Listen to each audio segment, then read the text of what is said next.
After the copy job is created, there are various settings that you can change also. So you see, I have changed the settings from 15 minutes to 5 minutes. The reason is because 15 minutes is pretty high.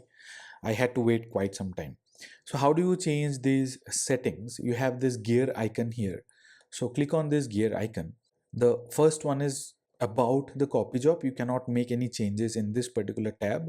Then you have endorsement, which also something that is not related to the copy job itself. It is not a technical specification. The only thing that you are doing is you are endorsing this copy job to other users also. And here you can change the schedule. You see, earlier I had 15 minutes while creating the copy job, but now I have changed it to 5 minutes. Now, how do you change it? You can click here, and then instead of 15 minutes, you just change it to 5 minutes. You can add other schedules also. So this is the main settings button using this gear icon. You can run the job then and there. Once you create, let's say you want to run the job right away, you can run it also. Then you can mention some schedule also, and it will open the same settings page that I have just shown you.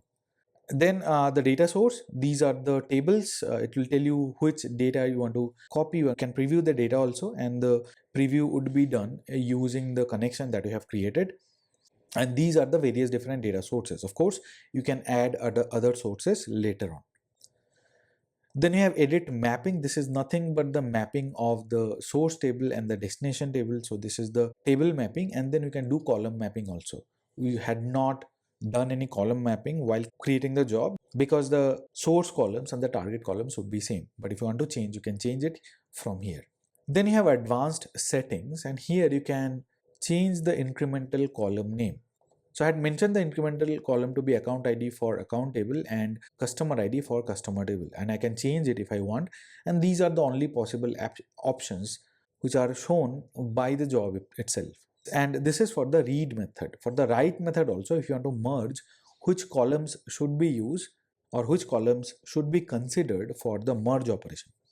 If you know SQL merge operation, we have to provide the columns between the source and target tables, and those columns would be used for the merging operation. So that's why I have provided the same columns in the source table and the target table also.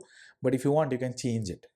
Then you can look at the run history. It has run quite some time, and recently it has failed. I'll come back to this later on, but I wanted to wait for some time and then show you the run history. So this is the run history, and you can click on go to monitor, and it will tell you the details of the run. And this monitor is nothing but the monitor console that you see here. And then we have this reset option, which can be used to reset everything, and it will start from beginning. So this is how we can change some of the configurations also after creating the job.